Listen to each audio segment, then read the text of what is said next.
Well, you've made it to week 15, at last.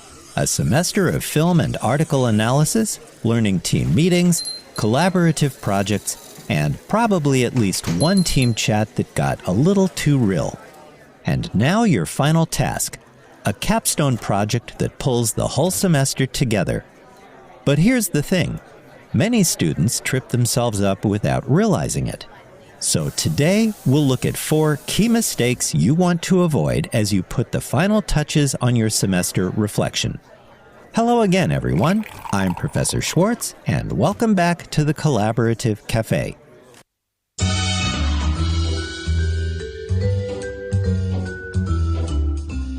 Welcome to the Collaborative Café, where we brew up innovative approaches to student collaboration and development of 21st century skills.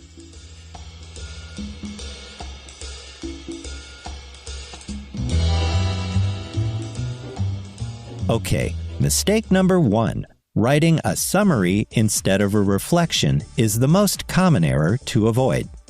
There's a difference between revisiting what happened and looking at what it meant.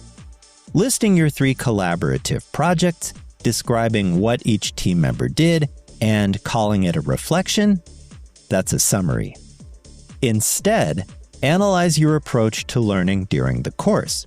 What challenges did you and your teammates face? How did you navigate them? What shifted in your thinking over time? What did a specific moment of team conflict or feedback actually teach you? The 10 questions in the prompt for this final project are practically begging you to go deeper. Be sure to do that. Mistake number 2, writing a generic reflection. I improved my communication skills, or I learned to work better in teams. Great. So did everyone else. Generic answers like those are invisible answers, and invisible answers don't actually say very much. Every single reflection question in the capstone prompt is asking for a concrete example, an actual moment, a named tension, a tough decision that your team faced. You've spent 12 weeks as part of a permanent learning team. You have the material. Now's the time to use it. Name the moment, describe the dynamic. That's what you want to discuss within your capstone reflection. Mistake number 3, skipping the hard questions. Look, some of the 10 questions in the project prompt are uncomfortable. The one about where your actual performance diverged from your intentions, the one about holding a teammate accountable, or maybe being held accountable yourself. Those might feel uncomfortable to answer, but remember that the project prompt is not asking if you were a perfect collaborator. The 10 questions presented are asking you to reflect on your activities in the course like a professional. Glossing over the hard questions signals that you either didn't engage or you're not ready to grow. Neither is a good look. Okay, 3 down and 1 to go, but I've saved the biggest mistake for after the break because making it undermines the entire point of the project. In just a moment, we'll look at what that is.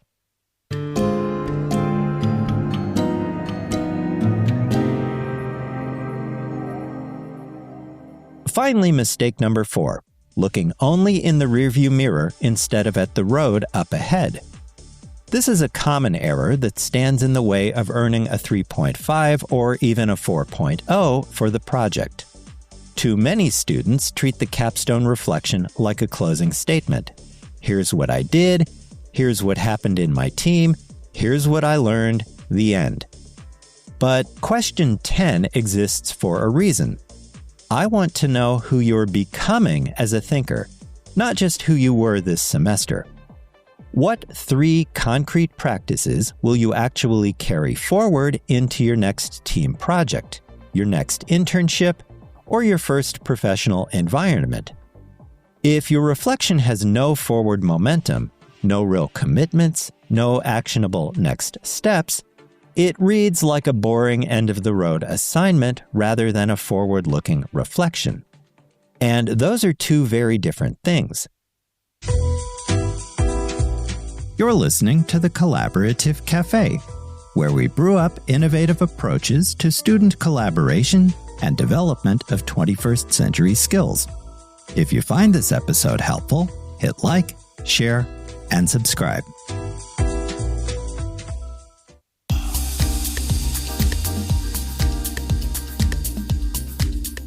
Okay, let's tie it all up with a pretty bow on top by reviewing the 4 mistakes you want to avoid making as you develop your course capstone project.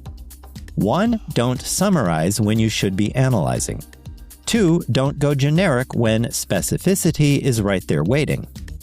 3. Don't skip the uncomfortable questions. And 4. Don't forget to look forward as you refine your work. Dodging these 4 mistakes will help you craft something real. The ability to reflect honestly, communicate with precision, own your mistakes, and think ahead, those are exactly the skills that will make you credible in any collaborative professional environment. And employers aren't just hiring your GPA after all. They're hiring your self-awareness, your adaptability, your communication. Your reflection on work during the last 15 weeks in IAH 241G, Women Behind the Camera and on Screen, is practice for all of that.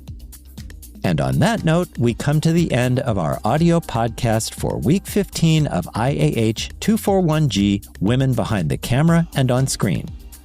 Thank you for your time and attention to the many details of the course this semester.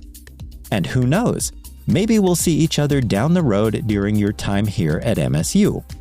In the meantime, have a healthy, safe, and productive week. With special regards from Onyx, the cat what am. Bye for now.